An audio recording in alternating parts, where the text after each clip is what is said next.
সহকারে আপনারা এখানে রয়েছেন, সত্যি আপনারা অদ্ভুত। আমি জলসার আয়োজক কমিটিকে এবং যারা আমার শ্রদ্ধেয় ওলামাগণ মঞ্চে আছেন, যারা আপনার সামনে বসে আছেন, যারা বাড়ি থেকে শুনছেন, প্রত্যেকে আমার আন্তরিক শুভেচ্ছা জানাই। এই পরিমাণ লোক চলে গেলে কথার কি মানে থাকবে জানি না। রাত 1:30টার সময়, 1টার সময় এই জীবনে প্রথম বক্তব্য দিচ্ছি।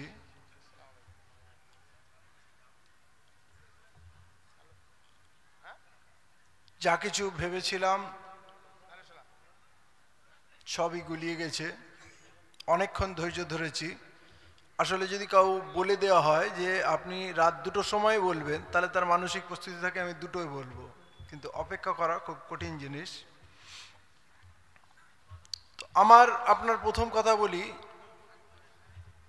আপনাদের গ্রাম খুব ভালো লেগেছে, খুব সুন্দর। কাল সকালে হয়তো আর একটু দেখে নেব শামসেরগঞ্জ যাওয়ার আগে। কিন্তু এই গ্রামে ঢুকে আমার একটা জিনিস খুব খারাপ লেগেছে। মানে ওদিকটাও ভারতবর্ষ, খালের ওপারটা, খাল নদী যাই বলেন, এই পারটাও ভারতবর্ষ, কিন্তু যেন মনে হচ্ছে আমি কোনো অন্য দেশে প্রবেশ করছি।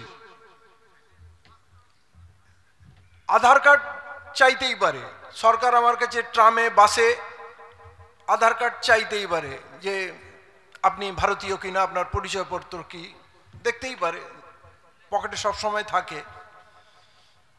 কিন্তু এইভাবে যে লোককে, এই গ্রামের লোক আমাকে ট্রেনে আধার কার্ড চাইতে পারে, প্লেনে চাইতে পারে, সব জায়গায় চাইতে পারে, কিন্তু এই গ্রামের লোক এই গ্রামে ঢুকবে, তার জন্য দিনে 10 বার গেলে 10 বার আধার কার্ড চাওয়া আমার এটা চরম অপমানকর মনে হয়েছে। এবং আমার কোনো বন্ধু আত্মীয় আসলে আমাকে গিয়ে বলতে হবে এটা আমার আত্মীয়, আবার সে যখন যাবে তাকে পৌঁছে দিয়ে আসতে হবে যেন এটা ডাকাতি করতে আসেনি, এটা চুরি করতে আসেনি। এটা কত রকমের জঘন্য বেয়াদবি। আমরা তো স্বাধীন দেশে বাস করি। আরে আপনি ওইখানে যে চেকপোস্টের বর্ডারটা বসিয়ে রেখেছেন, এই গ্রামের শেষ প্রান্তে বাংলাদেশে আপনি চেকপোস্ট করে বসে থাকুন না, পাহারা দিন না, কে বারণ করেছে? এগুলো হচ্ছে পরিকল্পিত শয়তানি। মানুষকে এইটা জানানো যে তুমি দ্বিতীয় শ্রেণীর নাগরিক, তোমাকে যা যা বলবো তুমি তাই তাই শুনবে। কারণ খালের ওই পারটা, ওই পারের লোকটাকে বলো না কেন, কারণ ওরা সংখ্যায় অনেক আছে, ওরা সে গন্ডগোল করবে। তো এখানে সংখ্যায় কম আছে। আমি কোনো একটা যুক্তি পাইনি এবং আমি বলছি এইটা নিয়ে আমি লড়াই করব যতদিন না এইদের এই ভণ্ডামি শয়তানি বন্ধ না করে দিই। এটা কি বেয়াদবি! একজন ভারতীয় তার গ্রামে ঢুকবে আর বেরোবে, তাকে প্রতিবার প্রমাণ করতে হবে আমি ভারতীয়, ঢুকতে প্রমাণ করতে হবে, বেরোতে প্রমাণ করতে হবে। এখানে নির্বাচিত সরকার আছে, এখানে এমএলএ আছে, এমপি আছে। কাল যদি মুখ্যমন্ত্রী মমতা বন্দ্যোপাধ্যায় আসে, তার বডি সার্চ করবে, এদের ক্ষমতা আছে? তার কাছে বলবে প্রমাণ দেখান আপনি ইন্ডিয়ান, আধার কার্ড দেখান, কোত্থেকে এসছেন, এখানে আপনি গরু পাচার করতে যাচ্ছেন নাকি ড্রাগস পাচার করতে যাচ্ছেন, মুখ্যমন্ত্রীকে বলবে? এরা মুসলমান, এদের সঙ্গে খারাপ ট্রিটমেন্ট করতে হবে। এখানে সংখ্যায় কম। আমি এই বিষয়টা নিয়ে রাষ্ট্রপতি থেকে আরম্ভ করে মুখ্যমন্ত্রীকে আরম্ভ করে প্রত্যেকের কাছে লিখব এবং এইটা নিয়ে রীতিমতো আমার একটা নতুন লড়াই হবে। সম্মানের সঙ্গে কেন আমি আমার মাটিতে থাকবো না? আমি অন্যায় করলে শাস্তি দাও, সেটা তো পুরো ভারতবর্ষের যে কোনো জায়গার জন্য প্রযোজ্য। তো ভাই, মাথা উঁচু করে বাঁচার জন্য না মূল্য দিতে হয়, লড়াই করতে হয়। আপনারা আজকে মাদ্রাসা কল্পে এখানে বসেছেন, আপনারা আপনাদের হালাল রিস্ক থেকে দান করছেন, মাদ্রাসার প্রতি আপনাদের অকুণ্ঠ ভালোবাসা। কিন্তু ভাই, মর্যাদা যেমন ফ্রিতে পাওয়া যায় না, অধিকার ফ্রিতে পাওয়া যায় না, জান্নাত ফ্রিতে পাওয়া যায় না, এমনকি মা বাবার দোয়াও হাসিল করতে হয়। তার জন্য কি আছে, আপনাকে প্রতিটা জায়গায় নাম্বার 1 হতে হবে, বেস্ট কোয়ালিটি দিতে হবে। এই বিএসএফ আপনাকে দাঁড়িয়ে স্যালুট করবে। এই গ্রামটাকে বা এখানে কয়েকটা গ্রাম যে আছে, এই দ্বীপ মতো এলাকা, এটাকে ভারতবর্ষের সেরা গ্রাম বা সেরা জনপদে পরিণত করুন। এখান থেকে এত ডাক্তার, ইঞ্জিনিয়ার, ব্যারিস্টার বার করুক, নেতা মন্ত্রী বার করুক, যে পশ্চিমবঙ্গ সরকার, ভারত সরকার এখানে এসে মাথা নত করবে যে না, এরা আলাদাই জিনিস। প্রমাণ করতে পারবেন না? জিদ থাকলে, ধৈর্য থাকলে আর আল্লাহর রহমত থাকলে আপনি অবশ্যই পারবেন। তার প্রথম যেটা আমি বলবো, মাদ্রাসার উদ্দেশ্যে যখন এখানে বসেছেন, এই মাদ্রাসাটাকে ভারতবর্ষের সেরা এবং আধুনিক মাদ্রাসা তৈরি করুন, এটা মডেল করুন। ভারতবর্ষে কোথাও যেটা নেই। আমি আপনাকে অনেক কথা বলবো যেটা আপনি হয়তো জীবনে প্রথমবার শুনছেন, যেটা বুঝতে হয়তো সময় লাগতে পারে। অনেক ভাই রেকর্ডিংও করছেন, ভালো কথা। অনেক কথা বুঝতে সময় লাগতে পারে, সময় নিয়ে বুঝবেন, কিন্তু গভীরভাবে তলিয়ে ভাববেন। কারণ আমি যে কথাগুলো বলবো অনেক সময় প্রচলিত কথা না, সহজ কথা নয়। এই মাদ্রাসাটাকে ভারতবর্ষের সেরা মাদ্রাসায় পরিণত করুন। যেমন মাদ্রাসা থেকে ছাত্ররা বেরিয়ে তাজমহল তৈরি করেছে, যেমন মাদ্রাসা থেকে ছাত্ররা বেরিয়ে কুতুব মিনার করেছে, মেডিকেল সায়েন্সের বড় বড় আবিষ্কার মাদ্রাসার ছাত্ররা করেছে। পৃথিবীর প্রথম পাঠশালা, শিক্ষালয়, মাদ্রাসা। তখন স্কুল, কলেজ, ইউনিভার্সিটি কিছু হয়নি। আজকের দিনে আমাদের মনে হয় স্কুল, কলেজ, ইউনিভার্সিটি ওটাই মনে হয় আসল পড়াশোনা।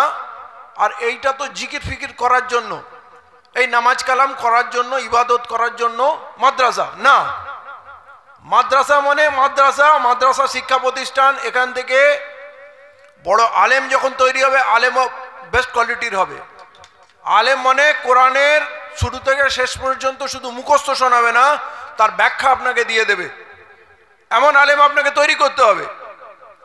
আপনি এখান থেকে আলেম তৈরি করছেন, হাফেজ, মুফতি, কারি তৈরি করছেন, আমি জানি না আর কি কি ডিগ্রি আছে, কিন্তু সেখান থেকে বেরোনোর পর যদি সে মনে করে তাহলে আমি করব কি,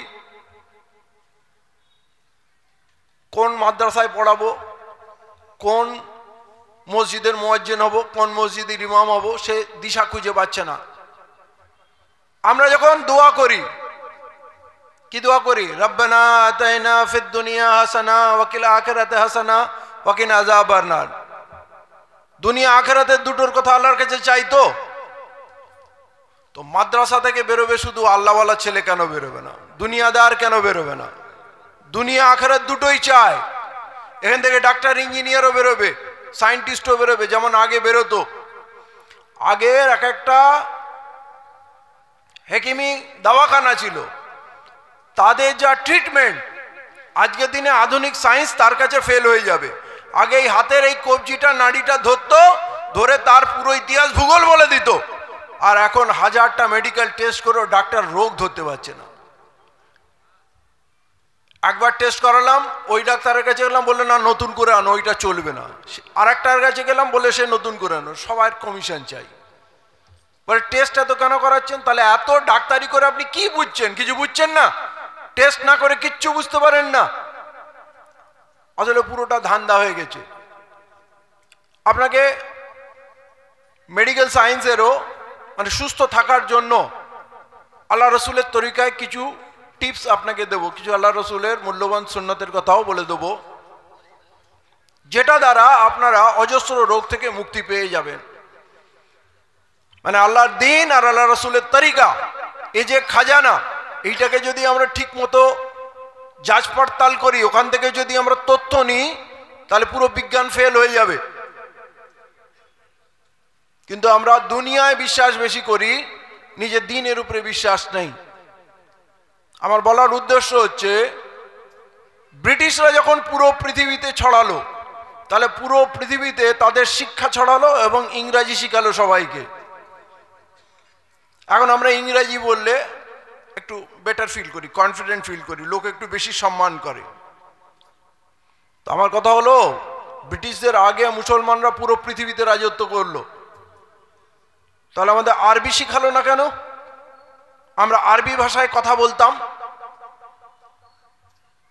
ইংরেজি তো বলি, আমাদের বাঙালির ঘরের ছেলেরা ইংরেজি বললে সুস্থ বোধ করে, বাংলা কেমন গেঁয়ো গেঁয়ো লাগছে। মা বাবাও বকাবকি করছে, ইংরেজিতে বলবে, বাংলা বলবে না, অসভ্য, বাংলা কেন বলবে? ডিসিপ্লিন শেখানো হচ্ছে। আমরা আরবি, পৃথিবীর শ্রেষ্ঠ ভাষা, যে ভাষায় আল্লাহ কোরআন লিখলেন, সে ভাষাটা কেন শিখলাম না? আমরা তো শিখলাম না, আমাদের সবাই শেখার কথা।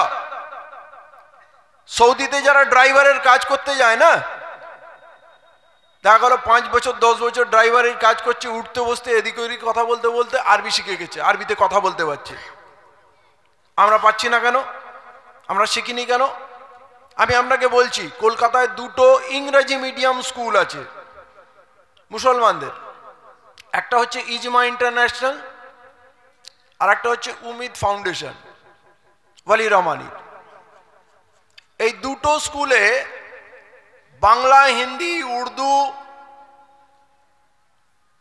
সব কিছুর মধ্যে আরবি শেখানো হয়। ছাত্ররা আরবি ভাষায় নিজেদের মধ্যে কথা বলতে পারে, তারপর শেখানো যায়। তো তাহলে আমার ভারতবর্ষের এত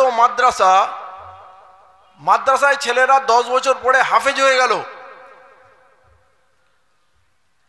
যদি আরবি ভাষাটা জানতো, আরবি ভাষার যদি পণ্ডিত হতো, তাহলে কোরআনকে অনেক বেশি বুঝতো, ভালো বুঝতো। তার চেহারা জ্যোতি পাল্টে যেত, তার মস্তিষ্কের গতি পাল্টে যেত, এত পাওয়ারফুল মানুষ হতো, যার দিমাগে আর যার হৃদয়ে কোরআন রয়েছে। কিন্তু সে কোরআনের স্বাদটা পাচ্ছে না। আমরা ক্যাপসুল খাই না, জ্বর হলে ক্যাপসুল খাই, ঢোক করে গিলে খেয়ে নিই, তেতো না মিষ্টি কিছু জানি না, একটা প্লাস্টিকের কোনোকে মুড়ে দিয়ে দিল, খেয়ে নিলাম ওষুধ, স্বাদ পেলাম না। তাহলে কোরআনটাকে মুখস্থ করে নিলাম, কোরআনের স্বাদ পাচ্ছি না। কোরআন তেলাওয়াত নিশ্চয়ই মূল্যবান, কিন্তু আল্লাহ তাআলা কোরআন এই জন্য পাঠায়নি যে আমরা তেলাওয়াত করে সওয়াব পাবো, ফুক দেবো। তার মধ্যে পুরো পৃথিবীর দুনিয়া আখিরাতের রহস্য সেখানে দেওয়া আছে, সেই কোরআনটাকে আমরা বুঝলাম না। প্রতিদিন আমরা অনুরোধ করব মাদ্রাসা কমিটিকে, দরকার হলে আমি বিশিষ্ট প্রফেসরদের সঙ্গে যোগাযোগ করিয়ে দেবো, যারা আরবি ভাষা শেখায়, তাদের কাছে আধুনিক অ্যাপস আছে, শর্ট অল্প সময় কি করে আরবি শিখতে হয়। অ্যাটলিস্ট মাদ্রাসা থেকে যে বাচ্চাটা বেরোচ্ছে সে তো আরবি শিখুক। যদি আরবি শিখে যায় না, সৌদিতে আপনার মাইনে ডবল হয়ে যাবে। একটা ড্রাইভার বাংলা জানে আর একটা ড্রাইভার সৌদি জানে, কার মাইনে বেশি হবে? সৌদিতে। ওমান, কাতার, যেখানে সব আরবি চলে, এখান থেকে প্রচুর ছেলে বিভিন্ন রকম কাজে যায়। তারা যদি আরবি শেখে, তাদের আর সঙ্গে যদি সে ইংরেজি পারে, সবই তো মানুষ শেখে। একটা ভাষা শিখতে 3 মাস লাগে যদি মন দিয়ে শেখে, আর যদি অল্প বয়সে শেখানো যায় 6 মাস লাগুক, তার কোয়ালিটি অনেক বেশি হবে। একটা লোক দেখবেন হঠাৎ বাংলা বলতে বলতে ইংলিশ বলছে, তারপরে সুন্দর উর্দু বলছে, হিন্দি বলছে, তো আপনার মনে হয় তো দারুণ ট্যালেন্টেড লোক। সত্যি ভাষা হচ্ছে আপনার হাতিয়ার। যুদ্ধের ময়দানে তরোয়ার যেমন হাতিয়ার, দুনিয়াতে আপনাকে নিজের রাজত্ব কায়েম করতে গেলে, নিজের শিক্ষা চালু করতে গেলে আপনাকে ভাষায় পারদর্শী হতে হবে। তারপরে না সেই ভাষায় আপনি ইতিহাস, ভূগোল, ফিজিক্স, কেমিস্ট্রি, ম্যাথস পড়বেন, কিন্তু মূল তো ভাষা। আমি যদি পড়ে ভাষাই না বুঝতে পারি না, লিখতে পারি, তাহলে আমি পড়াশোনা কি করে করব? তাই মাদ্রাসাকে ওই জায়গায় করুন, আর মাদ্রাসায় একটা টেকনিক্যাল প্রতিষ্ঠান করুন, মাদ্রাসার সঙ্গে অ্যাটাচ একটা বিল্ডিং করুন, বা ওরই মধ্যে কিছু ক্লাস মুখ করে নিন, তাদের টেকনিক্যাল কাজ শেখাবেন। কিছু ছেলে কম্পিউটার শিখবে, আরে 10 বছর পড়ছে, 1 বছর টেকনিক্যাল শিখুক না। কিছু ছেলে, আমাদের ঘরে ঘরে তো রাজমিস্ত্রি, মার্বেল মিস্ত্রি ঘরে ঘরে, কোনো স্কুলে পাঠানোর দরকার নেই, কিন্তু ইলেকট্রিক্যাল একটা যদি ডিগ্রি দেওয়া যায়, যদি প্লাম্বিং এর, যদি ওয়েল্ডিং এর একটা ডিগ্রি দেওয়া যায়, এই যতগুলো ডিগ্রি, একটা বিল্ডিং এর সবকটা জিনিস লাগে, কিন্তু আমরা শুধু রাজমিস্ত্রি তৈরি করছি, বাকিগুলো কোথা থেকে আসছে? যত কলের মিস্ত্রি উড়িয়া থেকে আসছে, দেখবেন সব এক একটা সেগমেন্ট, এক একটা ইলেকট্রিক মিস্ত্রি অন্য জায়গা থেকে আসছে। আমাদের মার্কেট ক্যাপচার করতে হবে, আমাদের ইকোনমি ডেভেলপ করতে হবে। আমরা চাকরি পাবো না, চাকরি আগামী দিনে আরো পাবেন না। অতএব আমাদের মেহনত করার ক্ষমতা আছে, আর আল্লাহ আমাদের হিকমত দিয়েছে, আমরা বুদ্ধি দিয়ে, যোগ্যতা দিয়ে আমরা ব্যবসায় জগতে বড় ভূমিকা আমরা পালন করব। কারণ ইকোনমি যদি খারাপ হয়, সামনের দিনে ভয়ঙ্কর একটা দিন আসছে, মানুষ বিষ খাবে, আর কয়েক বছরের মধ্যে ভারতবর্ষের মানুষ বিষ খাবে, দেশটা পুরো শেষ হয়ে গেছে। অতএব এর মাঝখানে কম্পিটিশনে বেঁচে থাকতে গেলে আপনাকে নিজেকে অনেক যোগ্য, অনেক স্মার্ট বানাতে হবে। আর কটা কথা বলি, এই গ্রামে প্রচুর চাষবাস হয়, কিন্তু কোনো পতিত জমি রাখবেন না, সমস্ত জমি চষে ফেলবেন, ফসল উৎপাদন করবেন। কখনো কোনো জিনিস ইনস্টলমেন্টে কিনবেন না, মাথার উপরে বোঝা রাখবেন না। বাড়িতে অবশ্যই ছোট্ট করে সোলার প্ল্যান্ট রাখবেন, যদি এমন খারাপ সময় আসে বিদ্যুতের বিল দিতে পারছেন না, বিদ্যুৎ কেটে গেলে, তাহলে যেন অন্ধকারে না থাকতে হয়। মানে দেশে একটা যুদ্ধকালীন পরিস্থিতি আসতে যাচ্ছে, সেই জায়গায় টিকে থাকার লড়াইয়ের জন্য এই গ্রামে অবশ্য অনেক আগে থেকেই সোলার সিস্টেমের ব্যবহার আছে, এখন আরো আধুনিক হচ্ছে, প্রত্যেকে করুন। যদি সত্যি উন্নত হতে চান, তাহলে এই গ্রামে নেশাকে ব্যান করে দিন, একটা সুপারি খাবে না, যেগুলো খারাপ নেশা সেগুলোর কথা বাদ দিলাম, কোনো নেশাই করব না। শরীর বাঁচবে, পয়সা বাঁচবে, পয়সা খুব বাঁচান, পয়সা খুব জমান। সম্পদ করবেন মানে গাড়ি, টিভি, ফ্রিজ না, জমি কিনবেন। এগুলো বলে রাখছি, খুব খারাপ সময় আসছে, তার জন্য বলছি এগুলো করে রাখুন। মানে এখন ভালো দিন আছে, ভালো দিনে বোঝা যায় না, আমরা প্রচুর পয়সা নষ্ট করি।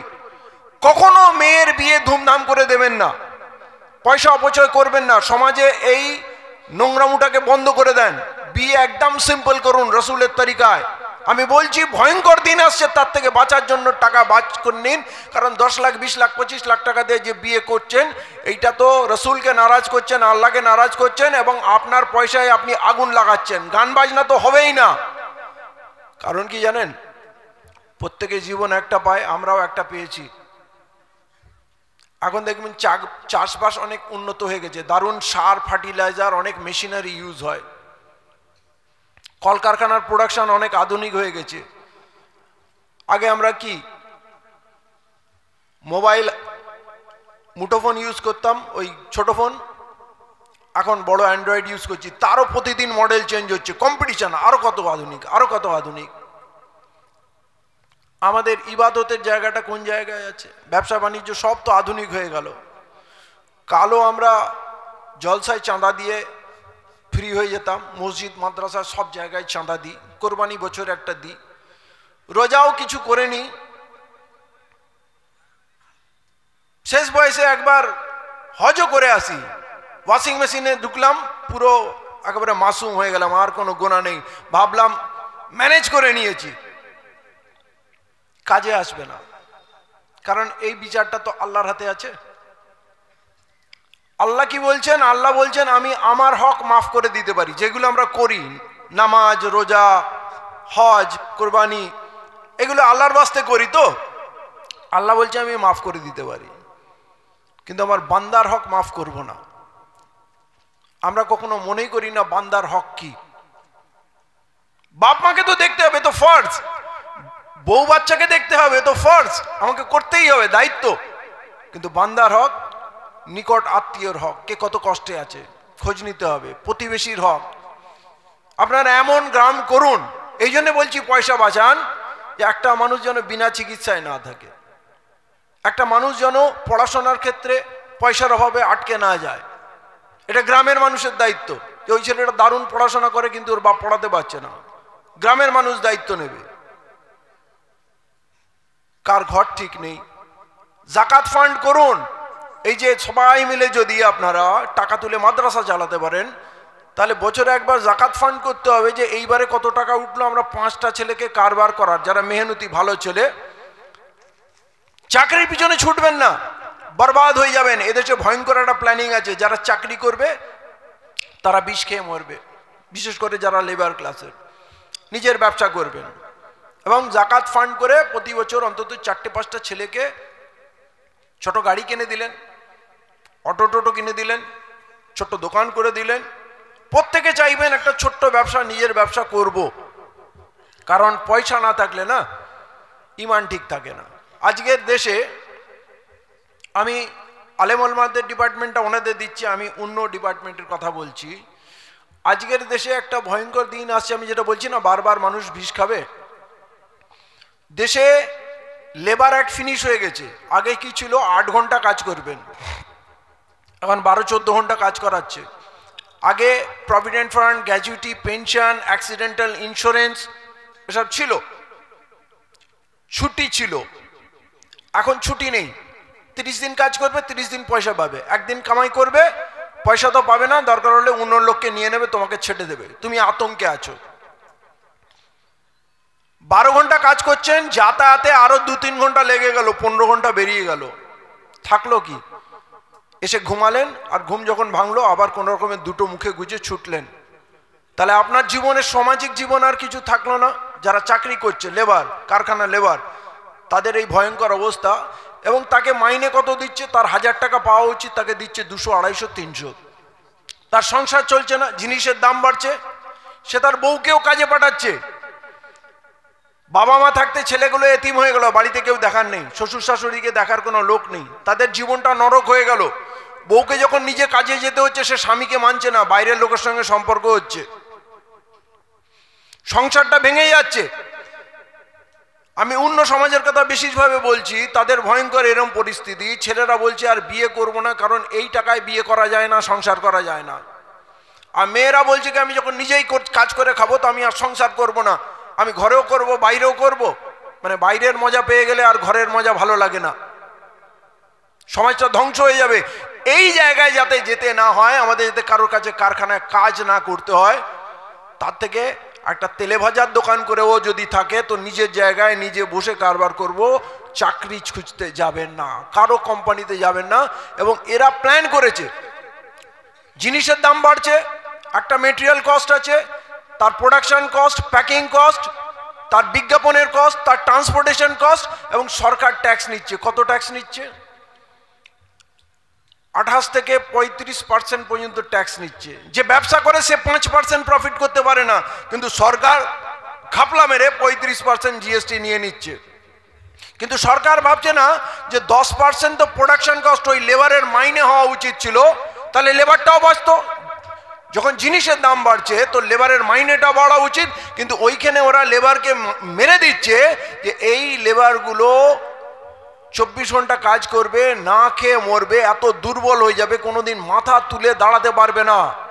মানে এই জনজাতিকে, পুরো ভারতবাসীকে, এটা শুধু মুসলমানের ব্যাপার নয়, পুরো জনজাতিকে ধ্বংস করে দেওয়ার পরিকল্পনা নিয়েছে এরা। ওই কর্পোরেট ওয়ার্ল্ড, যারা ক্যাপিটালিস্ট, তাদের গোলাম হচ্ছে। আমরা নির্বাচন করে সরকার করছি, কিন্তু সরকারের একমাত্র কাজ হচ্ছে ওই বড় বড় কোম্পানিগুলোকে মদত করা, ওদের ঋণ মাফ করে দেওয়া, ওদের আগে বাড়ানো, আমাদের ধ্বংস করে দেওয়া। অতএব এই ধ্বংসের জায়গা থেকে বাঁচিয়ে নিন, নিজের ব্যবসা, নিজের কাজকর্ম নিজে এমন করে বুঝে নিন, উন্নত করুন, যেন ওইখানে যেতে না হয়। আমি আরো কথাটা বলবো, ভয়ঙ্কর যে পরিস্থিতিতে আছি আমরা মুসলমানরা, তার থেকে বেরোনোর উপায় কি বলবো, কিন্তু কটা হেলথ টিপস দিয়ে দিই। 1 নম্বর, সুস্থ থাকার জন্য 5 ওয়াক্তের নামাজ কম্পালসারি। এখন তো তাহাজ্জুদ কম্পালসারি হয়ে যাওয়া উচিত, যেহেতু সবকিছু আপডেট হয়েছে, উন্নত হয়েছে।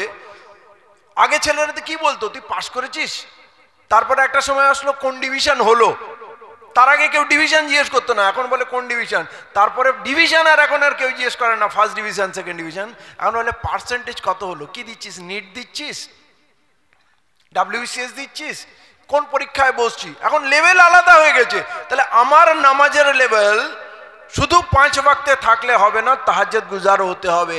কারণ বিপদ যখন সামনে বড়, আল্লাহকে আরো বেশি করে মজবুত করে ধরতে হবে। আল্লাহ রসুলের সুন্নাত তরিকাতে কটা কথা বলে দিই স্বাস্থ্য ভালো থাকার জন্য। নামাজকে ভালো করুন এবং রুকু সিজদাকে খুব পারফেক্ট করুন। কম করে 10 সেকেন্ড রুকু সিজদায় থাকুন। 10 সেকেন্ড যদি থাকেন, যখন সিজদায় যাবেন আপনার ব্রেনে এত ব্লাড ফ্লো করবে, এত রক্ত যাবে, আপনার ব্রেন শক্তিশালী হবে, রিচার্জ হয়ে যাবে, আপনার তার পুরো নার্ভাস সিস্টেম, শরীর উন্নত হবে। আর রুকু, হাত দুটোকে হাঁটুতে ঠেলে বডিটাকে সামনে দিয়ে স্ট্রেট করে দেবেন, ওই শিরদাঁড়ার হাড়গুলো সব খুলে যাবে, একটু গ্যাপ হবে, ওখানে প্রচুর রক্ত যাবে স্পাইনাল কর্ডের মধ্যে, আপনার পুরো নার্ভাস সিস্টেম স্ট্রং হয়ে যাবে, মেরুদণ্ড স্ট্রং হয়ে যাবে, অজস্র রোগ থেকে মুক্তি পেয়ে যাবেন। আমি এই বিষয়ে কাজ করি বলেই আপনাদেরকে জানাচ্ছি। আর একটা জিনিস প্রত্যেকের জন্য বলছি, অবশ্যই করুন। হাজার হাজার সমস্যা থেকে মুক্ত পেয়ে যাবেন, নিজেকে আলাদা ভাববেন। এই কাজটা যদি করেন 15 দিনের মধ্যে আপনার পুরো বডি পুরো চেঞ্জ হয়ে যাবে, আপনার মনে হবে আমি আগের থেকে অনেক উন্নত। আল্লাহ রসুলের আর একটা সুন্নাত, ঈশার আগে খান। মগরিব বাদ খেয়ে নেন, 7টার সময় খেয়ে নেন। হিন্দুদের ঋষিমুনিরাও আগে সূর্যাস্তের পর খেত না, আল্লাহ রসুল মগরিব বাদ খেয়ে নেন। বিজ্ঞান এখন রিসার্চ করে বলছে যে এইটা সুস্থ থাকার সেরা উপায়। আল্লাহ রসুলের যে তরিকা, এইটা হচ্ছে সঠিক তরিকা। আপনি যদি 7টার সময় খেয়ে নেন, যা কিছু খেলেন খুব ভালোভাবে হজম হবে, এবং 8টায় প্যানক্রিয়াস কাজ করা বন্ধ করে, দুর্বল হয়ে যায়, ইনসুলিন দেয় না। তার মানে আমরা যদি 9টা 10টায় 11টায় খাই, তাহলে ইনসুলিন পেলাম না, খাবারটা রক্ত এসে রক্তে ভেসে রয়ে যাবে, সারা রাতে খাবারটা বাসি হয়ে যাবে, আপনি খুব তাড়াতাড়ি সুগারের পেশেন্ট হবেন। একটু আগে নূর মোহাম্মদ সাহেব বলছিলেন সুগার সুগার সুগার, রসুলের এই একটা তারিকা আপনার সুগার দূর করে দেবে। আপনি 7টার সময় খেয়ে নেন, 11টা পর্যন্ত ওই খাবার হজম হয়ে আপনার শরীরের সঙ্গে মিশে যাবে। তারপর কি হবে? শরীর তো আছে যখন খাবারের দরকার, তারপর আপনার শরীরে যত পুরনো চর্বি আছে, পুরনো কেমিক্যাল আছে, পুরনো ফ্যাট আছে, অ্যাসিড আছে, যেগুলো শরীরে জমে আছে, এটাকে খেতে শুরু করবে। প্রতিদিন একটু একটু করে খাবে। ওই যে লম্বা গ্যাপ দিচ্ছেন, সকাল 9টার পর খাবেন, 8টা 9টার পর খাবেন, সকালে উঠে হালকা বিস্কিট পানি খাবেন, কিন্তু মূল খাবারটা, ভারী খাবারটা, নাস্তাটা 8টা 9টার পরে খাবেন। এই যে বিশাল গ্যাপ দিলেন না, আপনার শরীরের সমস্ত আবর্জনা খেয়ে শরীর শেষ করে দেবে। চর্বি গলে গেলে রক্ত পাতলা হবে, রক্ত পাতলা হওয়ার পর রক্তনালীর দেওয়ালে যে চর্বি এতদিনে জমেছে সেইগুলোকে কুরে কুরে খেয়ে নেবে। রক্তনালীগুলো যখন পরিষ্কার হবে, রক্ত দ্রুত ছুটবে। আর রক্ত যদি শরীরের সমস্ত জায়গায় দ্রুত ছোটে, তাহলে রক্ত কি নিয়ে যায় জানেন? খাবার নিয়ে যায়, অক্সিজেন নিয়ে যায়, ওষুধ নিয়ে যান, মানে আল্লাহর ওষুধ, পানি নিয়ে যায়। রক্তে এত ক্ষমতা আছে, আপনার শরীরে যত ড্যামেজ হয়েছে সেগুলোকে রিপেয়ার করে দেবে। আপনি একটা চনমনে তরতাজা রোগা হবেন, আপনার ওজন কমবে, ওই এক্সট্রা বুড়ি টুড়ি কিছু থাকবে না, চাবুকের মতো, মিলিটারির মতো আপনার শরীর হবে, এবং আপনার ব্লাড প্রেশার, সুগার সব নর্মাল করে দেবে। এই একটা আমল সন্ধ্যাবেলায় আপনাকে খেয়ে নিতে হবে। খাবেন কি খাবেন না বিচার আপনার উপরে, বলা আমার কাজ, আমি বলে দিলাম। সুস্থ হতে গেলে আপনাকে এটা করতে হবে। আর বছরে একবার অন্তত হিজামা করাবেন, কাপিং থেরাপি। এর এখন বহুল প্রচার হচ্ছে, এই চিকিৎসা হচ্ছে, হ্যাঁ, যার কাছ থেকে করান, কিন্তু হিজামা বছরে একবার করান, আপনার শরীরে যত দূষিত পদার্থ জমেছে সেগুলোকে টেনে বার করে ফেলে দেবে। এবার হিজামা কি চাইলে এই সবাই বলার জায়গা নয়, যারা জানে তাদের কাছ থেকে জেনে নেবেন। আমাকে কেউ ফোন করলে আমি তাদেরকে বলে দেবো, এটা অবশ্যই করাবেন। এটা নবী করিম সাল্লাল্লাহু আলাইহি ওয়াসাল্লামের সুন্নাত, এবং কত বড় সুন্নাত জানেন? আল্লাহ রসুল যখন মিরাজে গেছিলেন, আমরা তো জানি আমাদের জন্য তোফা স্বরূপ নামাজ নিয়ে এসেছিলেন, কিন্তু সেই মিরাজেই আসমানের বিভিন্ন লেয়ারে যখন যাচ্ছেন, তখন জিবরাইল আমিন এবং আদার অন্য ফারিস্তারা, তারা বারে বারে আল্লাহ রসুলকে বলেছে, ইয়া রাসূলুল্লাহ, আপনি হিজামা করাবেন এবং নিজের সাথীদেরও করতে বলবেন। তো ফারিস্তারা নিজের ইচ্ছায় মন গড়া কোনো কথা বলে না, তার মানে এটা আল্লাহর নির্দেশ ছিল। তাহলে এটা কত মূল্যবান একটা চিকিৎসা হিজামা, যেটাকে এখন আধুনিক কাপিং থেরাপিও বলে, কত মূল্যবান হলে যেই সফরে আল্লাহ স্বয়ং নবীকে ডেকে তাকে নামাজ হ্যান্ড ওভার করলেন, বাকি তো জিবরাইল এনে আমিন আসতেন এবং সব ওয়াহিগুলো দিতেন, নির্দেশ দিতেন, কিন্তু এটা স্বয়ং আল্লাহ ডেকে দিলেন এবং সেই একই সফরে নামাজের সঙ্গে হিজামা দিলেন। তাহলে হিজামার লেভেল কত! কত হাই, কত মূল্যবান, এবং আপনারা সবাই বহু কঠিন রোগ থেকে মুক্তি পেয়ে যাবেন। এবারে আমি আসি, আমাদের কোথায় কোথায় ভুল হচ্ছে, সাবধান হতে হবে। আমি আপনাকে বলি, রিসেন্ট দেখবেন ওয়াকফ নিয়ে প্রচুর আন্দোলন হচ্ছে, ধর্মতলায় ঘন ঘন সভা হচ্ছে, বিভিন্ন নেতা, মুসলমানদের নেতা, মানে মুসলমানদের নেতা বলা হয়, মুসলমানদের নেতা তারা নয়, তারা সবাই শাসক দলের দালাল। তারা ধর্মতলায় ডাকে, এই মসজিদ, মাদ্রাসা, ঈদগাহ বাঁচাতে হবে, চলো। তো বাঁচাতে হবে তো ধর্মতলার ময়দানে কেন যেতে হবে? ওইখানে কে বসে আছে আমার মসজিদ মাদ্রাসাগুলো বাঁচিয়ে দেবে? কেউ আছে কি? ওইখানে কেন যাব? আমার মসজিদ এইখানে আছে, মসজিদ তো আমি এখানে বাঁচাবো। কিন্তু এরা ডাকে, এরা আপনাকে এর আগেও ডেকেছিল বাবরি মসজিদ বাঁচাতে হবে, প্রচুর মিছিল মিটিং হয়েছিল, বাবরি মসজিদ বাঁচেনি। এরা 3 তালাক বাঁচাবে বলেও প্রচুর মিটিং ডেকেছিল। আমার মনে আছে, আমার বাড়ির পাশে পাক সাকাস ময়দানে লক্ষাধিক মানুষের ভিড়, এবং পুরো দেশে প্রচুর র্যালি হলো, 3 তালাক বিল আটকালো না। পরে অবশ্য ওলামারা বললেন, ইনস্ট্যান্ট 3 তালাক তো অ্যাকচুয়ালি হয় না, কোরআনে এরকম নেই, এরকম নাই, তো আপনারা দিতেন কেন? লক্ষ লক্ষ মেয়ের জীবন বরবাদ করলেন, ছোট ছোট কথায় 3 তালাক বলে মেয়েগুলোকে ঘর থেকে বার করে দিলেন। 5,000 10,000 টাকা নিয়ে আপনারা ফতোয়া দিয়ে নিলেন, তালাক হয়ে গেছে। অতএব সঠিক কি কোরআন বলবে? আল্লাহ তাআলা মোদির মতো জঘন্য মানুষকে দিয়ে আমরা যে ভুল করছিলাম সেটা সংশোধন করে দিল, যে একসঙ্গে 3 তালাক বলে কাউকে তাড়িয়ে দেওয়া যাবে না। আমরা সাবধান হয়ে গেলাম। তো আল্লাহ যাকে দিয়ে চাইবে তাকে দিয়ে কাজ করিয়ে নেবে। তারপরে এলো নূপুর শর্মা। নূপুর শর্মা নবী করিম সাল্লাল্লাহু আলাইহি ওয়াসাল্লামের বেহরমতি করলো, পুরো দেশে গর্জন, বিশাল বিশাল র্যালি, নারে তাকবীর আল্লাহু আকবার, নারে তাকবীর আল্লাহু আকবার। কি হলো? নূপুর শর্মার ফাঁসি হয়ে গেল। তার মানে আমাদের এই যে ধর্মীয় সংগঠন, মুসলিম নেতারা আমাদের যে ধর্মতলায়, দিল্লিতে রামলীলা ময়দানে, ব্যাঙ্গালোরের প্যারেড গ্রাউন্ডে, এরকম পুরো জয়পুরে, লখনৌ, কানপুর, সমস্ত জায়গায় যে র্যালি হয়, তার মানে বেকার, কোনো কাজ হয় না। কেন ডেকে নিয়ে যায়? ভাবতে হবে না? কোনো সাকসেস আসছে না, কিন্তু আপনারা কিছু হলেই আমাদের ডেকে ভিড় কেন জমান? আর আমরা তখন আল্লাহর বাস্তে, রসুলের বাস্তে, দ্বীনের বাস্তে, কখনো দেখা গেছে রোহিঙ্গাদের উপরে আক্রমণ হচ্ছে, ওখানে আমরা ধর্মতলায় মিছিল করছি, তো রোহিঙ্গাদের উপরে আক্রমণ কি থেমে গেল? তাদের তো সব বাংলাদেশে এসে, কক্সবাজারে এসে থাকতে হলো, এখন ভাসানচলে তাদের কিছু লোককে থাকতে দিয়েছে। তাহলে আমাদের ভাবতে হবে, এই যে আমাদের ডাক দেওয়ায় আমরা ছুটি, দ্বীনের খাতির, আল্লাহর খাতিরে লরি, ট্রাম, বাস ভাড়া করে চলো, যেতে হবে, কোনো উপায় নেই, গ্রাম থেকে চাঁদা তুলছি। ওই নেতার কিন্তু কোনো খরচ নেই, খরচ আমাদের, কিন্তু ওরা নেতা হচ্ছে, কিন্তু আমার কোনো সলিউশন নেই।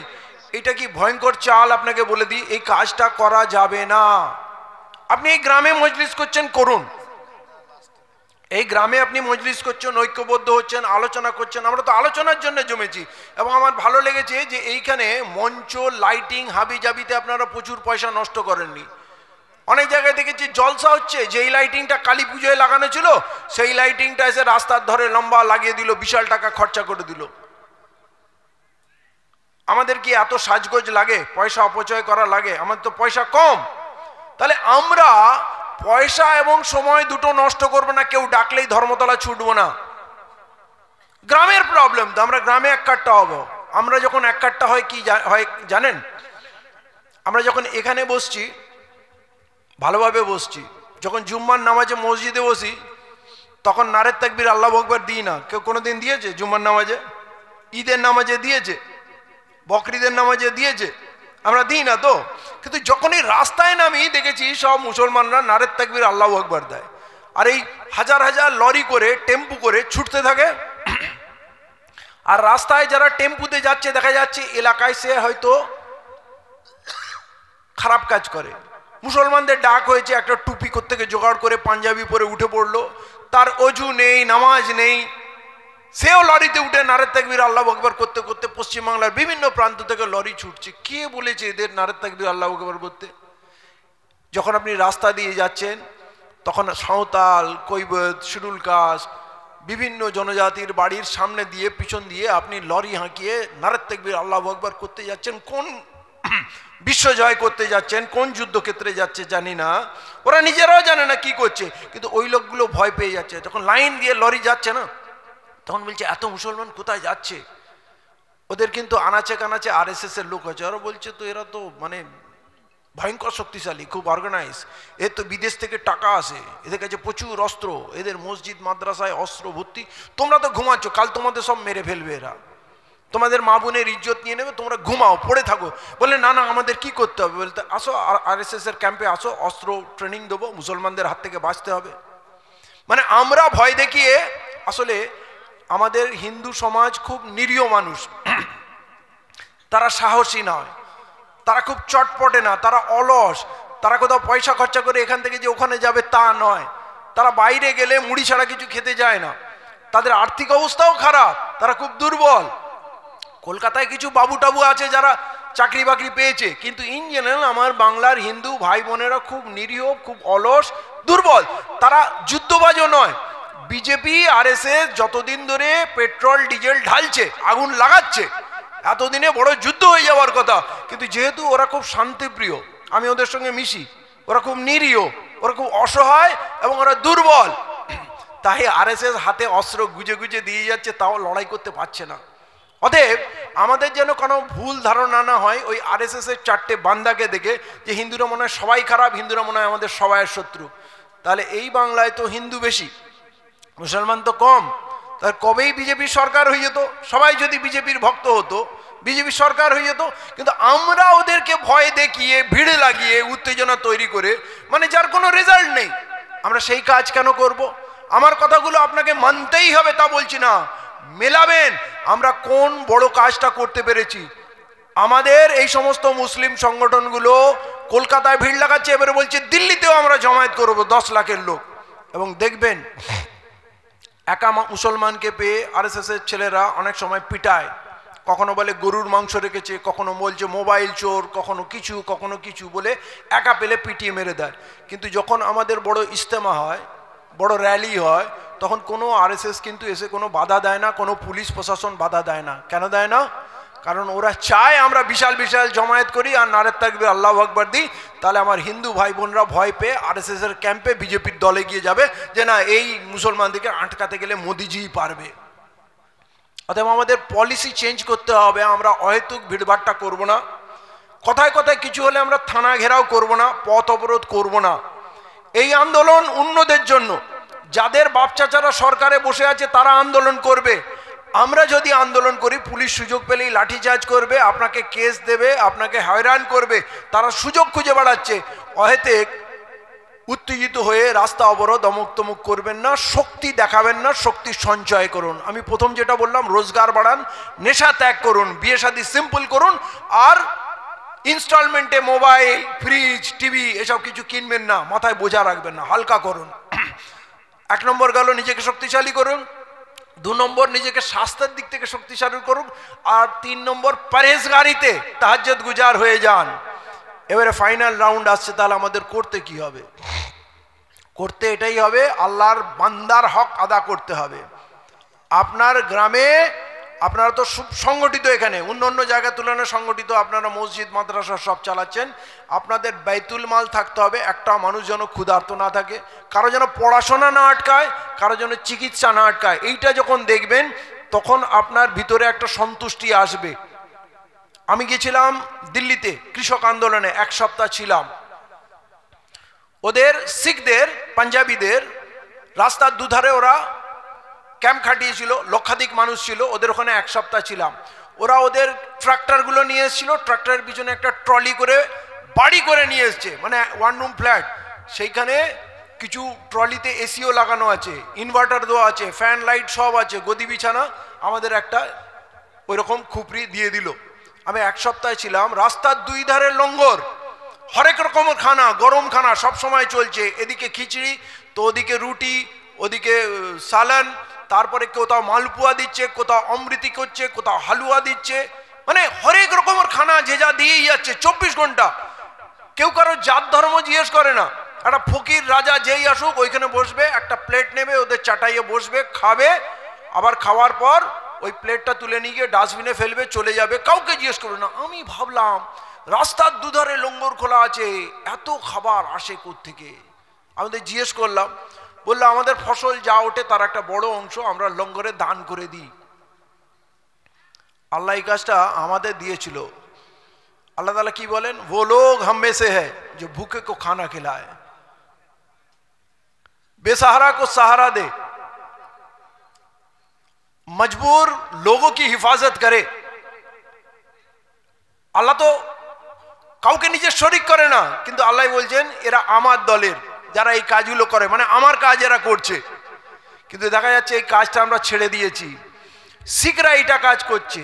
আমি ওদেরকে বললাম যে আপনারা যে এতদিন ধরে দিল্লিতে পড়ে আছেন, তাহলে আপনার বাড়ি, আপনার ক্ষেত, আপনার ব্যবসা বাণিজ্য কি করে চলছে? बोले अभी तो सब किसान लोग आए हैं, तो हमारा सिस्टम ये है कि सब तो गुरुद्वारा से जुड़े हुए हैं। মানে আমাদের যেটা আল্লাহ রসুল মদিনায় মসজিদ কেন্দ্রিক সমাজ গড়েছিলেন, যা হবে কথা, মিটিং, ফয়সলা, যে কোনো সমস্যায় মসজিদে মোমিন মাথা গুঁজে বসে যাবে। কিন্তু ওরা দেখুন কপি করেছে, ওরা গুরুদ্वारा বেশ সমাজ করেছে। বলে हम सब गुरुद्वारा से जुड़े हुए हैं। हमारे गांव में 25% नौजवान जो भी है बुजुर्ग, वो लोग आ गए गाजी बॉर्डर में, दिल्ली बॉर्डर में, और गांव में जो 75% लोग बचे हुए हैं, हिंदी भोजन तो बोले जो 75% बचे हुए, उनका जिम्मेदारी है कि हमारे खेत में पानी देना है, हमारा फसल पक जाए तो उसको काट के गोडाउन में डाल देना है, हमारे बच्चियों को स्कूल में पहुंचाने का काम हमारे बाकी गांव के लोगों का है, हमारे लोग कोई बीमार हो जाए तो पूरे गांव उसकी रखवाली और उसकी देखभाल में लग जाएंगे। मोहब्बत इतना कैसे बना, इतना अटूट जोड़ फेविकॉल से भी ज्यादा पावरफुल कैसे बना? क्योंकि हम एक दस्तरखान में खाते हैं और हमारे गांव में कोई भूखा नहीं सोता है। अपनी भावें এইখানে গ্রামে যদি এরকম হয় যে জীবন মরণ একসঙ্গে, খেলে সবাই খাবো, আনালে ক্ষুধার্ত থাকবো। সাহাবীদের যে জীবনে ছিল, আমার আগে আমার ভাই খাবে, আমার আগে আমার ভাই বাঁচবে, আর যদি শাহাদাতের মৌকা আসে আমি আগে যাব, সেই মিজাজ কোথায়? শিখদের দেখুন ওইটুকু জাত মোদিকে নাকানি চুবানি খাইয়ে দিল, ক্ষমা চেয়ে 750 কিষান শহীদ হলো, কিন্তু শেষ পর্যন্ত মোদি ক্ষমা চেয়ে থুতু চাটলো, ফেলা থুতু চাটলো, ওই 3টে কালা কানুন, কৃষি কানুন বিল ফেরত নিল। ওদের ইউনিটি, ওরা 2% নয়, ভারতবর্ষের জনসংখ্যা 2% নয়, আমাদের সংখ্যা কত? সরকার বলে 14%। আরএসএস কি বলছে? আমার সঙ্গে মাঝে মাঝে ডিবেট হয়, তখন ওরা বলছে 50 কোটি সন্ত্রাসবাদী এই ভারতবর্ষ থেকে মুছে দিতে হবে। সন্ত্রাসবাদী বলছে ঠিক আছে, তোর মনের শান্তি, 50 কোটি শুনে তো আমার মনের শান্তি, তাহলে ভারতে আমরা 50 কোটি। হ্যাঁ, তাহলে আমরা যদি 50 কোটি হয়, সঙ্গে যদি আদিবাসীগুলো যোগ হয়, সঙ্গে যদি সাঁওতালগুলো যোগ হয়, যদি শিখগুলো যোগ হয়, গুর্খাগুলো যোগ হয়, তো ভাই আমরা তো 90% হয়ে গেলাম, তোমাদের কি হবে? আমি আজও বলছি ভারতবর্ষের সব থেকে শক্তিশালী জাতি হচ্ছে মুসলিম জাতি। আমাদের জন্য সংখ্যা মানে রাখে না। আফগানিস্তানের বুকে প্রথমে 10 বছর রাশিয়া লড়াই করে কাঁদতে কাঁদতে পালিয়ে গেল, দেশটা 15 টুকরো হয়ে গেল রাশিয়া। সুপার পাওয়ার প্রায় 35টা সাথীকে, ইউরোপের 35টা সাথীকে নিয়ে আসলো সুপার পাওয়ার, 20 বছর লড়লো, 20 বছর কেঁদে কেটে ধুল চেটে পালিয়ে গেল, বলে এখানে আর কোনোদিন আসবো না। এ কি জায়গা?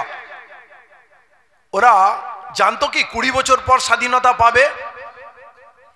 ওরা তো এইটা ভেবে লড়ছিল যে আমার শাহাদাত আমার কামিয়াবি।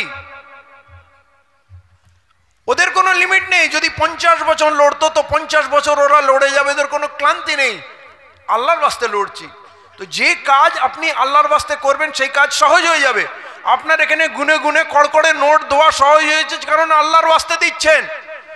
যদি বান্দার খিদমতে আপনি করেন, যদি গ্রামবাসী মিলে একটা কমিটি করেন যে আমরা একসঙ্গে চলবো, একসঙ্গে বাঁচবো, একসঙ্গে মরবো, কেউ এখানে ক্ষুধার্ত থাকবে না, কারো এমন থাকবে না যে গায়ে কাপড় নেই, কারো এমন থাকবে না যে চিকিৎসা হবে না, কারো ছেলে লেখাপড়া আটকাবে না, তখন দেখবেন আপনারা না এই গ্রামের পরিবেশ দেখে পশ্চিমবাংলার যারা জানবে বলবে এর থেকে শান্তিপূর্ণ পিসফুল জায়গা নেই, আমরা ওইখানে মিশনারি স্কুল ওইখানেই করব, সুন্দর জায়গা নদীর ধারে।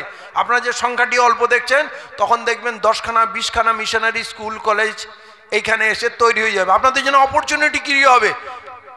আপনারা নাপতল ঠিক করুন, ব্যবসা ঠিক করুন, আপনারা আপনাদের ক্যারেক্টার ঠিক করুন, আল্লাহর বরকত ওইভাবে আসবে। মরুভূমিতে মানুষ দুম্বা উটের দুধ বিক্রি করে খেত, খেজুর বিক্রি করে খেত, কি ছিল? কিন্তু আল্লাহ যখন মন চাইলো নিচেতে সোনা পেট্রোল ভরে দিয়ে দিল। লে, আল্লাহ তো বললেই হয়ে যায়। তো আল্লাহ কি আমাদের আল্লাহ নয়? আমাদের শুনবে না? আল্লাহ চাইলে এই বিএসএফ এর ক্যাম্প উঠে যাবে এবং আধার কার্ডের এই যে কচকচানি আছে আধার কার্ড সব বন্ধ হবে এবং আমরা আইনত এই লড়াইটা লড়বো এবং ন্যায়ের পথে থাকবো এবং আল্লাহর রহমতের আমরা তলবগার হব। এবারে আসি যে বিষয়টা, আমাদের শক্তিশালী হলে গেলে কি করতে হবে। বাকি সম্প্রদায়ের সঙ্গে আমাদের সম্পর্কের উন্নতি চাই, যেটা আল্লাহ রসুলের তরিকা। আমি যখনই যা খুঁজবো আল্লাহর জীবন থেকে খুঁজবো। আল্লাহ রসুল শাসক হয়েছিলেন। আল্লাহ রসুল শুধু তসবিহ নিয়ে বসে থাকলে আজ আমরা এখানে দিন পেতাম না। যা কিছু সব আল্লাহর জন্য, এই জীবন মরণ সব আল্লাহর বাস্তে।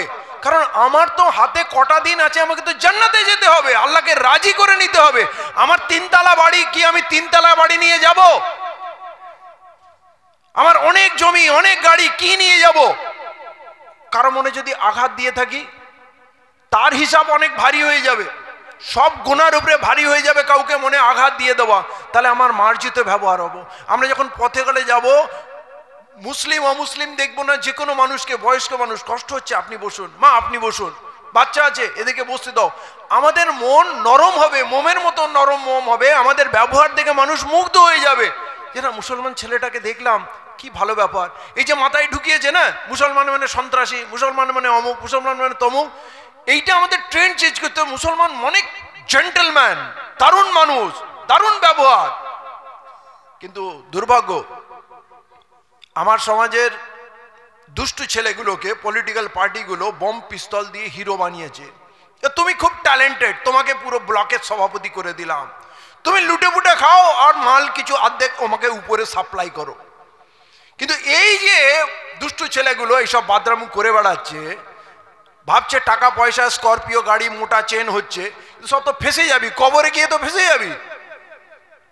ওই ভাইটিকে বলবো কবরে কি কোনো কাজে লাগবে এগুলো? কবরে তো বদদোয়াগুলো নিয়ে যাচ্ছ তুমি, গরিব মানুষকে অত্যাচার করেছো, রাজা বাদশাহ ফকির সব এক জায়গায় যাবে এবং সেইখানে কঠিন হিসাব শুরু হবে, তখন তোমাকে কে বাঁচাবে? আমার তো বেঁচে থাকার জন্য দুটো রুটি যদি আমি খাই আর হজম করে নিই আলহামদুলিল্লাহ, তার থেকে ভালো জীবন হতে পারে না। আপনার কাছে সোনার পাহাড় থাকলো কিন্তু আপনি কিচ্ছু খেতে পারেন না, আপনি বসতে পারেন না, আপনি ঘুমাতে পারেন না, আপনার জীবনের কোনো মূল্য আছে? পৃথিবীর একজন সব থেকে ধনী ব্যক্তি ছিল, তার খুব অহংকার ছিল, সে মানুষের প্রতি খুব খারাপ ব্যবহার করতো, টাকা পয়সা নষ্ট করতো। একবার সে কঠিন রোগে পড়লো, কঠিন রোগে বিছাশায়ী হয়ে গেল, বিছানাশায়িত হয়ে গেল। পুরো পৃথিবীর বড় বড় ডাক্তারদের আনালো, কেউ কি ট্রিটমেন্ট করতে পারছে না, কিছুই করতে পারছে না। এবং তার চোখটা না খুলতো না, চোখ বন্ধ থাকতো, পড়ে যেত, এই যে শাটার আছে চোখের সেটা পড়ে যেত, চোখ খুলতে পারতো না। তখন ডাক্তাররা কি করলো, অনেক ট্রিটমেন্ট অপারেশন করে চোখের মুভমেন্ট আনতে পারলো না। তখন বললো কি না, এই চোখের উপর পাতায় একটু আঠা দিয়ে ওটাকে চিপকে দাও, চোখটা খোলা থাকবে, তবে দেখতে পাবে। মানে এত বড় মানুষ এত অসহায় হয়ে গেল।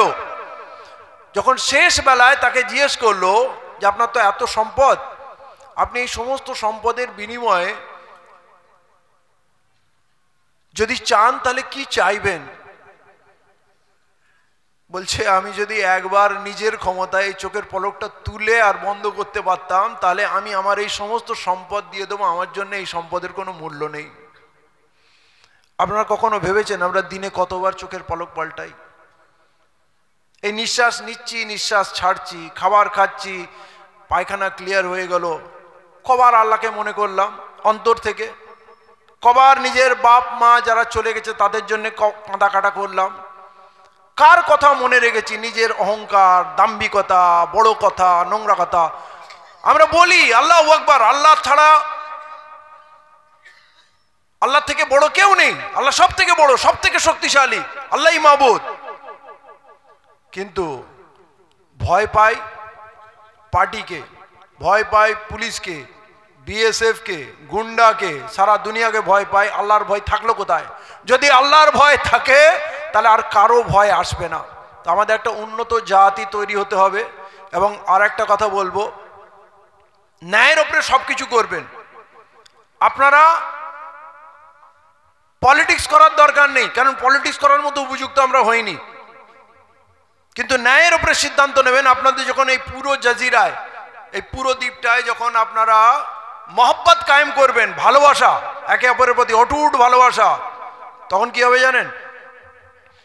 আপনার থানায় কোনো কেস দিলে পুরো লোক দাঁড়িয়ে যাবে, যত টাকা লাগবে আমরা দেবো, উকিল দাঁড় করা চিন্তার কোনো ব্যাপার নেই। আপনার ভয় নেই। এটাই তো ভয় না, আমাকে হ্যারাস করবে। একজনের শরীর খারাপ বলে যত টাকা লাগবে আমরা গ্রামবাসী দেবো, ট্রিটমেন্ট পুরো হওয়া চাই। মিজাজ যখন এরকম হবে, সবাই তো শরীর খারাপ হয় না, কিন্তু সবাই সুরক্ষিত বোধ করবে, গ্রামবাসী একসঙ্গে আছে। এরকম যখন ইলেকশন আসবে, কোন পার্টি করবেন না, কোনো পার্টির দালাল হবেন না, কোনো পার্টির ভক্ত হবেন না। এই ভক্তি বড় খারাপ জিনিস, ভক্তি বুদ্ধি লোপ পায়। তখন আমার পার্টি ভুল করুক ঠিক করুক, আমি বাবু আমার পার্টির কথাই বলবো। তাহলে ইউনিটি হবে কি করে? যখন ন্যায়ের ওপরে সিদ্ধান্ত হবে, পলিটিক্স করার দরকার নেই। কিন্তু ইলেকশনের আগে যখন এই মাটিতে আছি, ভোট যখন দিতেই হবে, সিদ্ধান্ত হবে সবাই মিলে সব থেকে সেরা ক্যান্ডিডেট কে, দল না। এই দল দল করে আমাদের মাথা খারাপ হয়েছে, বিজেপিকে আটকাতে হবে, ওকে আটকাতে হবে, তাকে আটকাতে হবে। এবং সেই আটকানোর নামে চোর ডাকাত ছাচ্চর যে যা দিল, আমরা তখন পলিটিশিয়ান হয়ে যাই, বড় বড় বিজ্ঞানী হয়ে যাই।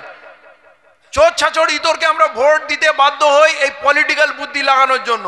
কিন্তু আমরা পলিটিক্যাল বুদ্ধি লাগাবো না, আমরা বলবো যে না, সৎ মানুষ যে আছে, যে মানুষটার সঙ্গে কথা বলা যায়, যার রেকর্ড বলো, তাকে আমাদের ভোট দেবো। কে জিতলো হারলো আমরা জানি না, কিন্তু আমরা তাকে ভোট দেবো। এইটা যখন চতুর্দিকে ছড়াবে, আমি তো পুরো পশ্চিমবাংলায় কাজ করছি, শুধু এইটা করলে না ক্রিমিনালগুলো আর জিততে পারবে না।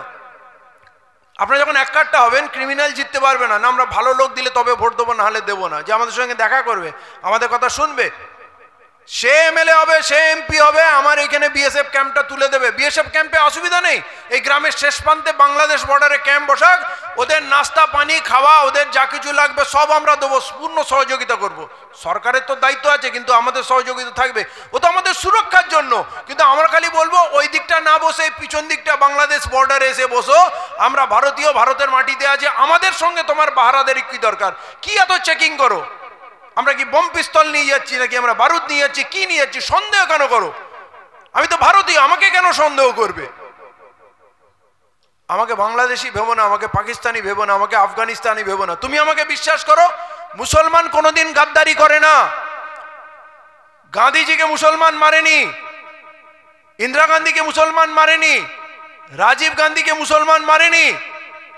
মুসলমানদের ওয়াফাদারি, মুসলমানদের সততা, দেশপ্রেম, এর কোনো তুলনা নেই। ভারতবর্ষকে যা দিয়েছে কেউ পারবে না। আগামী দিনে দরকার হলে আবার আমরা দেব।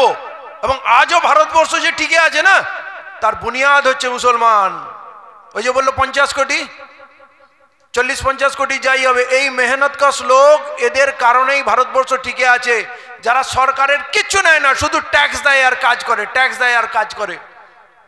আমাদের থেকে বেশি স্যাক্রিফাইস কারণেই। কিন্তু এবারে না, আমাদের একটু গণ্ডি বাড়াতে হবে। আমার এটা প্রস্তাব, আমি দলিত আদিবাসীদের মাঝখানে কাজ করি এবং তাদের সমস্যা আমি বুঝি। আমি তাদেরকে বলেছি, ভাই তোমরা শেষ হয়ে যাবে, আমরা শেষ হব না। তোমাদের অবস্থা খুব খারাপ, তোমাদের কোনো সামাজিক কোনো বন্ধন নেই, কোনো সিস্টেম নেই। আমাদের তো সিস্টেম আছে। আমরা যতই খারাপ লোক হই, আমি যদি ক্রিমিনাল হই, আমার মাকে কিন্তু বৃদ্ধাশ্রমে পাঠাবো না। আমি যদি ফকিরও হই, ভিক্ষা করে আমার মাকে খাওয়াবো, কিন্তু আমি বৃদ্ধাশ্রমে মাকে পাঠাবো না। আমাদের কিছু ট্র্যাডিশন আছে, কিছু কালচার আছে, কিছু আল্লাহর হুকুম আছে। হ্যাঁ, আমরা শুয়োরের মাংস খাই না, কিন্তু মদটা প্রচুর পেট ভরে খাই। এইটা একটা বদ, দুটোই কাবিরা গুনাহ এবং দুটোই হারাম। আমাদের ওই লেভেলটা অ্যাচিভ করতে হবে, আমাদের গ্রামে কোনো নেশা থাকবে না। তো আমি ওদের সঙ্গে যখন কথা বলেছি, তোমাদের সমাজের যে এই অবস্থা, বাঁচতে গেলে মুসলমানদের সাথে নিতে হবে। ওরা বলছে হ্যাঁ, মুসলমানদের সাথে নিতে হবে। আমি একটা সিদ্ধান্ত নিয়েছি, যেটা আমি বলছি, যারা আমার ডাকে সাড়া দেবেন ভালো কথা, না দিলেও আলহামদুলিল্লাহ। আমরা বছরে একদিন আদিবাসীদের বস্তিতে যাব। বছরে একদিন। আদিবাসীরা খুব দুর্ধর্ষ সাহসী এবং সৎ জাতি, তাদের সঙ্গে আমাদের বন্ধুত্ব করা সহজ। আমি তাদের সঙ্গে কথা বলেছি। তাদের বছরে একটা উৎসব হয়, অসুর স্মরণ সভা। অসুর হচ্ছে তাদের রাজা। দুর্গোৎসবে দেখেছেন না, মহিষাসুর বধ হয়, অশুভ শক্তির নাশ। ওটা কোনো অশুভ শক্তি নয়, অসুরদের রাজাকে দুর্গা বধ করেছিল ছলে বলে কৌশলে, আর তার প্রচার করছে নাকি অশুভ শক্তির বিনাশ হয়েছে। এখন আদিবাসীরা জানতে পেরেছে যে এইটা কোনো অশুভ শক্তি নয়, এটা আমাদের রাজা। তাই পশ্চিমবাংলায় প্রায় ৩৫০০ অসুর স্মরণ সভা হয়, তার রাজার স্মরণে তারা উৎসব করে। আমি ওদের কিছু কিছু উৎসবে গেছি। এইবারে আমি ঠিক করেছি, এই সামনেবারে পুজো, অক্টোবরে আবার পুজো আসবে দশমীর দিনে, আমরা মুসলিম এলাকা থেকে চাল ডাল চিনি ময়দা যা পারবো, কাপড় গামছা মিষ্টি ফুল নিয়ে উপহার নিয়ে যাব ওদের বস্তিতে। ওগুলো ওদের বস্তিতে আমরা বিতরণ করব। নাও তোমাদের উৎসবে আমরা তোফা নিয়ে এসেছি। আল্লাহ রসুল কি বলেন, কারোর সঙ্গে দোস্তি করলে তোফা নিয়ে যাও, তাই তো? এবার আমরা স্টাইল চেঞ্জ করব। আমরা ওই মাথায় রাখবো না আমরা 30%, আমরা 90% হিসাবটা জুড়ে দেখাবো। আমরা শিখদের বাড়িতে যাব, কিন্তু প্রথমে আমরা যাব আদিবাসীদের সঙ্গে। আদিবাসীদের সঙ্গে আমার কথাবার্তা হয়, বন্ধুত্ব হয়। ওরা ভালো মানুষ এবং ওরা মুসলমানদেরও বিশ্বাস করে যে মুসলমানদের এই দেশে অনেক ত্যাগ আছে, মুসলমানরা খুব সাহসী যোদ্ধা। হ্যাঁ, ওরা মুসলমানদের রেসপেক্ট করে। অতএব আমরা যদি পুরো গ্রাম থেকে চাল ডাল তেল নুন কালেকশন করে কিছু গামছা কিছু শাড়ি নিয়ে যদি মিষ্টি নিয়ে উপহার হিসেবে যাই, তাহলে পুরো ভারতবর্ষে পুরো পশ্চিমবাংলায় প্রতিটা আদিবাসী বস্তিতে চর্চা হয়ে যাবে, আরে মুসলমানরা এসেছিল আমাদের, ইতিহাসে কোনোদিন হয়নি, মুসলমানরা এসেছিল আমাদের বাড়িতে, আরে ওরা আমাদের বন্ধু, আমাদের ভালো চায়, আমাদের জন্য খাবার নিয়ে এসছে, আমাদের বস্তিগুলোতে খাবার বিতরণ করেছে দিয়েছে।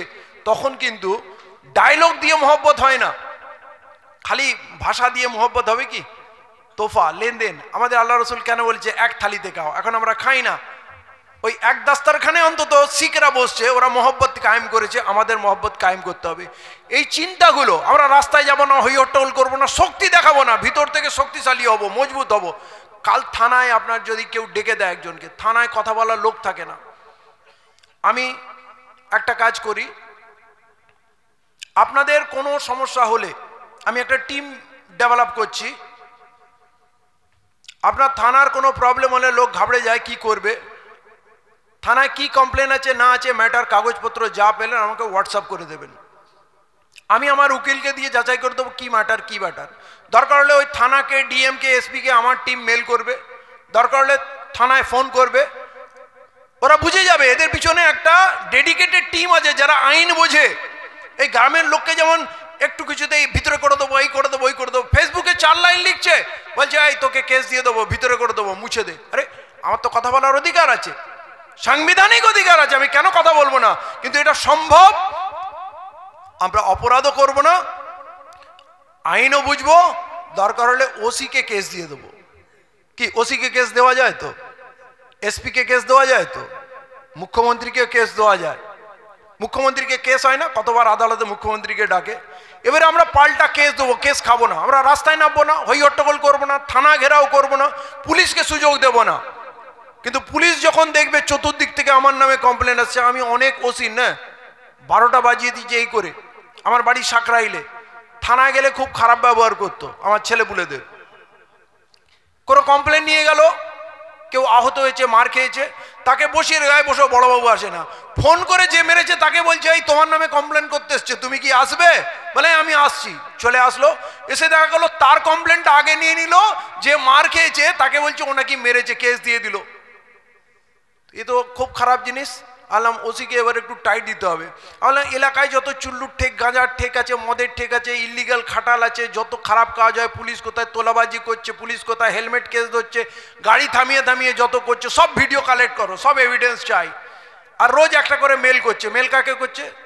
ওসিকে করছি না, অ্যাসিস্ট্যান্ট কমিশনারকে, এসপিকে করছি, ডিএমকে করছি, মুখ্যমন্ত্রীকে করছি, রাজ্যপালকে করছি, আবগারি দপ্তরে করছি, হিউম্যান রাইট কমিশনে করছি।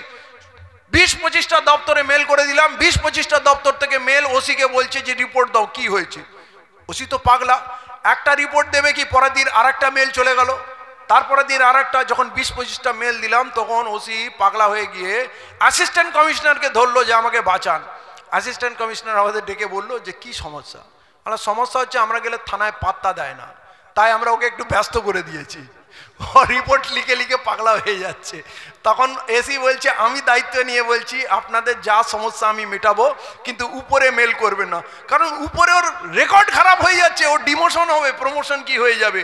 ওদের বুদ্ধি লাগিয়ে টেকনিক লাগিয়ে আইনকে ব্যবহার করতে হবে, কাকে কোথায় শায়েস্তা করবেন। কিন্তু একটাই শর্ত, আমরা নিজেরা কোনো অপরাধ করব না।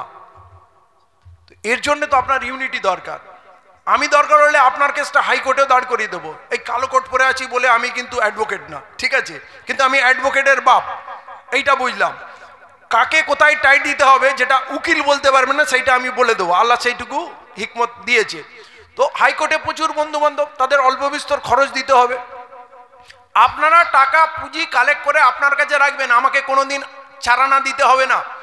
এরকম আপনার মতো যদি 100টা গ্রাম দাঁড়িয়ে যায়, ঠিক আছে, তখন কি হবে, একটা বড় কেস হলো, আমাদের উকিল ফুকিল দাঁড়ালো, যা কিছু আছে যাতায়াত করবে, দরকার হলে থানা ভিজিট করবে, এসপি ভিজিট করবে। আমরা হয়তো প্রতিটা গ্রামকে বললাম এই তোমরা 50 টাকা করে হোয়াটসঅ্যাপ করে পেটিএম করে যা হোক করে 50 টাকা দিয়ে দাও, 5000 টাকার খরচা আছে। কারো খুব গায়ে লাগবে কি? কিন্তু আমাদের বাঁচার তো একটা সিস্টেম ডেভেলপ করতে হবে। আমরা বাঁচবো কি করে? খালি তো আমার নামাজ পড়লে হজ জাকাত করলে হবে না, আমি বিপদে পড়লে বাঁচার সিস্টেম। কলকাতায় বিপদে গিয়ে পড়লেন, কে আছে? আমি আছি, কলকাতায় আছি, আল্লাহ যতদিন হাতে রেখেছে আমি টিম ডেভেলপ করছি, থাকবে। কিন্তু এত বড় জাতি, তার আত্মরক্ষার কোনো লিগ্যাল বডি নেই। মুসলিম পার্সোনাল ল বোর্ডে আছে, কোন কাজ করে? আমাদের কোনো ল ম্যাটার কোনো কাজে আসে?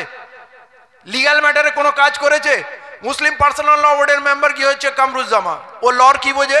তোহা সিদ্দিকি লর কি বোঝে? রইসুদ্দিন সাহেব লর কি বোঝে? আরে মৌলানা আবু তালিব রহমানি লিগ্যাল কি বোঝে? আরে ল বোর্ডে তো ল জানা লোকরা তো মেম্বার হবে। বলে এরা প্রচুর ভিড় জমা করতে পারে, তাই এদেরকে নেওয়া হয়েছে। ও ভিড় জমা করা আপনার কাজ, মোদিজিকে খুশি করা আপনার কাজ। ভিড় যত বাড়াবেন, একটা মনে রাখবেন, আপনারা যত ভিড় একাট্টা করবেন, হিন্দুরা ভয় ততটা আপনার থেকে বেশি একাট্টা করবে, কারণ ওর সংখ্যাটা অনেক বেশি। ইমতিয়াজ জলিল মহারাষ্ট্রে একটা মুম্বাইতে একটা বিশাল মিছিল করলো, পুরো মুম্বাই স্তব্ধ হয়ে গেল, অচল। আমরা দেখে না খুব খুশি হয়ে গেলাম, মুসলমানদের কি পাওয়ার, হেভি হেভি হলো, তাই তো। কিন্তু দেখা গেল তারপরেই মহারাষ্ট্রে নির্বাচন হলো, মরা বিজেপি যে নাকি 50টা সিট পাবে না, সে 250টা সিট পেয়ে গেল। হিন্দুরা সব এককাট্টা হয়ে গেল। ওরা তো আর আমাদের মতো গাড়ি ভাড়া করে পেট্রোল ঢেলে কোথাও গিয়ে জমায়েত হবে না, ফালতু খরচা করবে না। ওরা ভোটের বাক্সে দেখিয়ে দিল যে না, মোদিজিকেই চাই এই মুসলমানদেরকে সাহায্য করার জন্য। তার মানে শক্তি দেখালে আমাদের ক্ষতি, শক্তিশালী হলে লাভ। তাই আমার কথাগুলো যা বললাম অনেক বেশি বলে ফেললাম, কিন্তু একটা কথা বলছি, আমি যা বলি সেইটা করি। আমি যখন 7টার সময় খেতে বলেছি, 7টার সময় খাই। আমি যতগুলো ইবাদতের কথা বলছি, আল্লাহ যেদিন যেদিন তৌফিক দেয়, 7 দিনে অন্তত 5 দিন আল্লাহ করিয়ে দেয়। আমার ঘরে প্রতিদিন কোরআন তর্জমা তেলাওয়াত হয়, পড়া হয়, আমরা সেটা বসে শুনি। আপনার বাড়িতেও যদি কোরআনের অর্থ সহ পড়ার কালচার হয়ে যায়, ছেলেপুলে লেখাপড়া শিখে, এই কালাম পাকটা নিয়ে তো একটু পড়, জোরে জোরে পড়তো, আমরা শুনবো, মা বোনরা বসে শুনবো। যদি 10 মিনিট 15 মিনিটও শোনেন, তাহলে একটা দিকে দেখবেন যে পুরো কোরআনটাই জানা হয়ে গেছে। আমরা করতে পারি না, এটা চেঞ্জ আনতে হবে, কালচার আমরা পাল্টাবো। আল্লাহর যত কাছে আপনি যেতে পারবেন, তত আপনি শক্তিশালী মজবুত হবেন। কিন্তু আল্লাহর রশিটাকে যদি ছেড়ে দেন, আল্লাহর কানেকশনটা যদি ছেড়ে দেন, তাহলে আপনি যত বুদ্ধি লাগান, যত টাকা লাগান, কোথাও গিয়ে দাঁড়াবেন না, ঢের হয়ে যাবেন, সব জায়গায় পরাজিত হবেন। আর তা না হলে ওই ফিলিস্তিনের বাচ্চা, যাদের পেটে ভাত নেই, খাবার নেই, গায়ে কাপড় নেই, সুপার পাওয়ার এসে লম্বা জিপ বার করে শুয়ে পড়লো, ইসরায়েল আমেরিকা সবাই পয়সা দিয়ে মাল দিয়েও ওইটুকু গাজায় ভাবলো তো একদিনের কাজ, 1 ঘন্টার কাজ, ঢের করে দেবো। হ্যাঁ, 48,000 শিশু, নারী, পুরুষ, যুবক তারা শহীদ হয়েছে। এবং যখন শহীদ হয়, একটি ঘটনা, অনেক ঘটনা আপনারাও দেখবেন, দূরবর্তী কোনো জায়গায় ছিল, তো সে তাকে একজন বলছে, আরেকজন মহিলা মাকে, তোমার বাড়িতে বম পড়েছে, তোমার বাড়িতে বম পড়েছে। বলে আমার বাড়িতে বম পড়েছে, তাহলে আমার পরিবারের কি অবস্থা? বলে তোমার পরিবারের সমস্ত মানুষ, বাচ্চা বুড়ো সব মানুষ শহীদ হয়ে গেছে। হাত তুলে বলছে, ইয়া আল্লাহ তুমি কবুল করো, তুমি রাজি আছো তো? তখনও চিন্তা আল্লাহ রাজি আছে কিনা। কোন লেভেলের ঈমান বলুন তো? তাদেরকেও শেষ করতে পারবে, তাদেরকেও ঝুঁকাতে পারবে? আজকে তারা সেলিব্রেট করছে আর নেতানিয়াহু বসে বসে কাঁদছে, ইসরায়েলেরা বসে বসে কাঁদছে যে এরপর কি করব।